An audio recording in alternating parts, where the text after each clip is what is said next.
کہتا کوئی مالک نہیں شفاعت کا الا من، سوائے اس من کے جس نے اللہ سے وعدہ لیا ہوا ہے۔ میرے مالک ہمیں خبر ہے کہ تیرا اسلوب یہ ہے، تیرا تکلم کا طریقہ یہ ہے کہ تو بعض نام لیتا نہیں، صرف اشارہ دیتا ہے۔ میرے مالک یہاں تو نے کہہ دیا کہ کوئی مالک نہیں سوا تیرے اور ایک من کے۔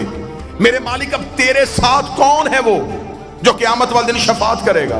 خدا نے کہا نام میں نے بھی نہیں بتانا، تم نے صرف نشانیوں سے ڈھونڈنا ہے وہ کون ہے جو شفاعت کر سکتا ہے۔ میرے مالک یہ من ہے کون؟ فرمایا قرآن سے جا کے پوچھ۔ میں نے قرآن کے سامنے ہاتھ جوڑے، میں نے کہا اے علی کے خاموش جا کر،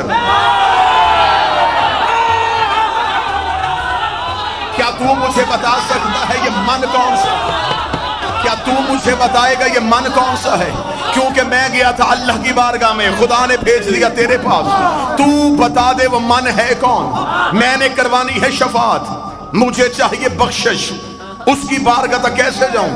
اس نے کہا کوئی ہے جو کروائے گا، نام اس نے نہیں بتایا، اس نے کہا وہ من ہے۔ قرآن تو بتا وہ آدم ہے، وہ نوح ہے، وہ ابراہیم ہے، وہ موسیٰ ہے، وہ عیسیٰ ہے، وہ مصطفیٰ ہے، مجھے نشانی بتا، میں اس کی دہلیز پہ جا کے جھکوں، اس سے شفاعت کا طلبگار کروں۔ خدا نے کہا، جب قرآن نے کہا کہ مجھے بھی اس نے بتایا ہے، نام نہیں بتانا، اشارہ دینا ہے، میں نے کہا تو اشارہ دے میں پیچھے چلوں۔ قرآن نے کہا پھر میرے پاس ایک اشارہ ہے۔ میں نے کہا کون سا اشارہ ہے؟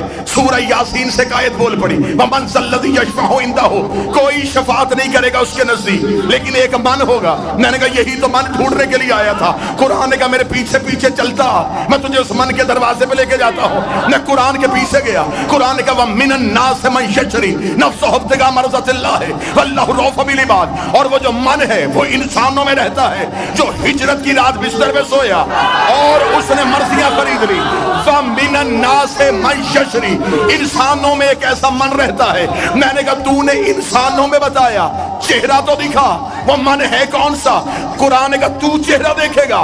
ایک اور آیت سے سر اٹھایا، فرمایا وَكُلُّ مَنْ عَلَيْهَا فَانٍ وَيَبْقَى وَجْهُ رَبِّكَ ذُو الْجَلَالِ وَالْإِكْرَامِ، قیامت والے دن ہر چیز ہلاک ہو جائے گی سوائے اس من کے جو اللہ کا چہرہ۔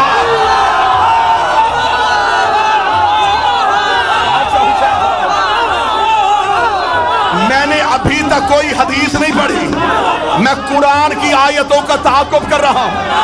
آیت قرآن میں نہ ہو میں گردن کا لہو دوں گا۔ قرآن نے فرمایا کل من علیہ فان، ہر چیز فنا، بچے گا تو وہ جو وجہ اللہ ہے۔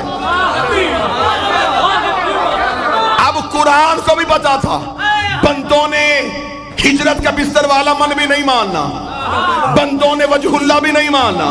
قرآن نے کہا میرے پیچھے، ایک اور آیت نے سر اٹھایا، اس کا میرے پاس بھی ایک من چھپا ہے۔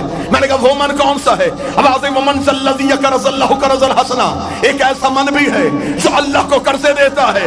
میں نے کہا قرآن وہی تو من ڈھونڈ رہا ہوں، مجھے بتا وہ من کون سا ہے؟ ایک اور آیت نے سر اٹھایا، اسے قُلْ كَفَىٰ بِاللَّهِ شَهِيدًا بَيْنِي وَبَيْنَكُمْ وَمَنْ عِندَهُ عِلْمُ الْكِتَابِ، قیامت والے دن ایک اللہ گواہی دے گا، ایک وہ من دے گا جس کے پاس کتاب کا پورا علم ہے۔ میں نے کہا میرے مالک ترس کر دے، رحم کر دے، تو قرآن میں نشانیاں دیے جا رہا ہے، نام نہیں بتا رہا، مجھے نام ڈھونڈنا ہے۔ مولوی کہتا بستر پہ بھی علی نہیں ہے، وجہ اللہ بھی علی نہیں ہے، قرضے بھی علی نہیں دیتا، میرے مالک نام بتا۔ فرمایا پیغمبر کے دروازے پہ جا۔ میں نے رسول کے دروازے پہ ہاتھ جوڑے، رسول کا چل میرے ساتھ غدیر کے میدان میں، میں تجھے چہرہ دکھاؤں۔ میں غدیر میں آیا، نبی کا مان